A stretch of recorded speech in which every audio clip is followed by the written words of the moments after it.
வணக்கம். உலகம் முழுவதும் நடந்த நிகழ்வுகளின் தொகுப்புகளை சில நொடிகளில் உங்கள் கண்முன்னே நிறுத்தும் டாப் 20 செய்திகள்.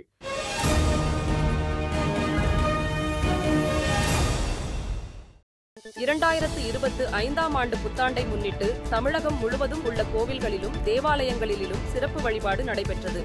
பக்தர்கள் நீண்ட வரிசையில் காத்திருந்து சுவாமி தரிசனம் செய்தனர்.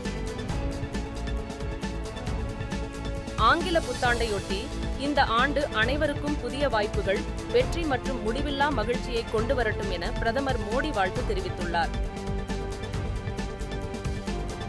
தமிழக அரசு சார்பில் நீதிமன்றங்களில் மனு தாக்கல் செய்ய புதிய நிபந்தனை விதிக்கப்பட்டுள்ளது.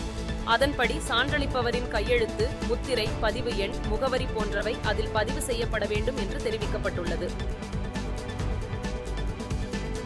பொங்கல் பண்டிகையை முன்னிட்டு தமிழ்நாட்டில் குடும்ப அட்டைதாரர்களுக்கு வழங்கப்படும் பரிசுத் தொகுப்பு பெறுவதற்கான டோக்கன் ஜனவரி 3ஆம் தேதி முதல் விநியோகம் செய்யப்பட உள்ளது.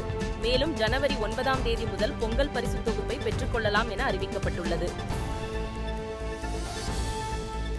புத்தாண்டையொட்டி உலக புகழ்பெற்ற திருச்செந்தூர் சுப்பிரமணிய சுவாமி கோவிலில் நடைபெற்ற விஸ்வரூப தரிசனத்தில் ஆயிரக்கணக்கான பக்தர்கள் கலந்து கொண்டு சுவாமி தரிசனம் செய்தனர். சென்னை அண்ணா பல்கலைக்கழக மாணவி பாலியல் வன்கொடுமை செய்யப்பட்ட சம்பவத்தை கண்டித்து ஆர்ப்பாட்டம் நடத்தியதாக கைது செய்யப்பட்ட நாம் தமிழர் கட்சியின் தலைமை ஒருங்கிணைப்பாளர் சீமான் உட்பட 231 பேர் மீது போலீசார் வழக்கு பதிவு செய்துள்ளனர்.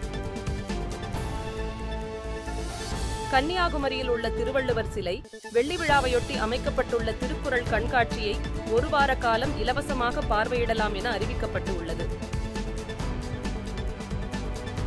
சென்னையில் 19 கிலோ எடை கொண்ட வணிக பயன்பாட்டிற்கான சிலிண்டரின் விலை ₹14.50 குறைந்து ₹1966 விற்பனை செய்யப்படுகிறது. வங்கிகள் மற்றும் தபால் நிலையங்களில் நடைமுறையில் உள்ள சிறு சேமிப்பு திட்டங்களுக்கான வட்டி விகிதத்தில் எந்த மாற்றமும் இல்லை என்றும் முந்தைய காலாண்டில் அமலில் இருந்த வட்டி விகிதமே நீடிக்கும் என மத்திய அரசு அறிவித்துள்ளது. புத்தாண்டு விடுமுறையொட்டி ஒகேனக்கல்லில் மெயின் அருவி, சினி பால்ஸ் மற்றும் காவிரி ஆற்றில் பல்வேறு இடங்களில் சுற்றுலா பயணிகள் குளித்து மகிழ்ந்தனர். குஜராத் மாநிலம் கட்ச் மாவட்டத்தில் நிலநடுக்கம் ஏற்பட்டது. இந்த நிலநடுக்கம் ரிக்டர் அளவுகோலில் 3.8 பதிவானதாக குஜராத்தின் காந்தி நகரை சார்ந்த நில அதிர்வு ஆராய்ச்சி நிறுவனம் தெரிவித்துள்ளது. சென்னையில் 22 கேரட் ஆபரண தங்கத்தின் விலை சவரனுக்கு ₹320 உயர்ந்து ஒரு சவரன் ₹57,200 விற்பனை செய்யப்படுகிறது. தங்கம் விலை கிராமுக்கு ₹40 உயர்ந்து ஒரு கிராம் தங்கம் ₹7,150 விற்பனை செய்யப்படுகிறது. மேலும் வெள்ளி விலை மாற்றமின்றி ஒரு கிராம் ₹98 ஒரு கிலோ வெள்ளி ₹98,000 விற்பனை செய்யப்படுகிறது. டெல்லியில் உள்ள பல்வேறு இந்து மற்றும் பௌத்த மத கோயில்களின் கட்டமைப்புகளை இடிக்க உத்தரவு பிறப்பிக்கப்பட்டுள்ளதாக முதலமைச்சர் அதிஷி குற்றம் சாட்டியுள்ளார். கடந்த 2022ஆம் ஆண்டு இலங்கையில் ஏற்பட்ட கலவரம் காரணமாக வருகிற 27ஆம் தேதி புதிய கல்வியாண்டு தொடங்கவுள்ளதாக கல்வித்துறை அமைச்சகம் தெரிவித்துள்ளது. புத்தாண்டு தினத்தையொட்டி 5 கிலோ தங்க நகையுடன் திருப்பதியில் சாமி தரிசனம் செய்ய வந்த நபருடன் மக்கள் ஆர்வமுடன் செல்ஃபி எடுத்து சென்றனர்.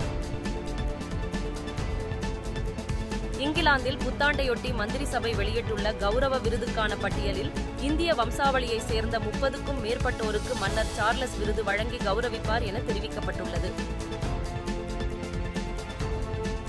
சர்வதேச விண்வெளி மையத்தில் உள்ள சுனிதா வில்லியம்ஸ் மற்றும் அவரது குழுவினர் 16 முறை புத்தாண்டு கொண்டாடுவார்கள் என்று தெரிவிக்கப்பட்டுள்ளது. இதுகுறித்து சர்வதேச விண்வெளி மையம் கூறும்போது, பூமிக்கு மேல் 400 கிலோமீட்டர் உயரத்தில் மிதந்து கொண்டிருக்கும் எக்ஸ்பெடிஷன் 72 குழுவினர் பூமியை சுற்றி வரும்போது 16 சூரிய உதயங்களையும் அஸ்தமனங்களையும் காண்பார்கள் என்று தெரிவித்துள்ளது. உத்தரப்பிரதேச மாநிலம் ரேபரேலி பகுதியில் உள்ள விஸ்வநாத் என்ற விவசாயி அவரது மனைவியும் சேர்ந்து 8 ஆண்டுகளாக ராணி என்ற குரங்கை வளர்த்து வருகின்றனர். அந்த குரங்கு அவர்களுடன் சேர்ந்து வீட்டு வேலைகள் செய்யும் வீடியோ இணையத்தில் வைரலாகி வருகிறது. 2025ஆம் ஆண்டு இந்திய கிரிக்கெட் அணி விளையாடும் போட்டிக்கான முழு விவரங்கள் வெளியாகியுள்ளது. ஹமாஸ் அமைப்பின் நுக்பா படைப்பிரிவு தளபதி அப்துல் ஹாதி சபா கொல்லப்பட்டதை இஸ்ரேல் பாதுகாப்பு படை உறுதிப்படுத்தியுள்ளது. இத்துடன் டாப் 20 செய்திகள் நிறைவு பெறுகிறது. உலகில் நடக்கும் நிகழ்வுகளை துல்லியமாக தெரிந்து கொள்ள பாருங்கள் AI இன் டாப் 20 செய்திகள்.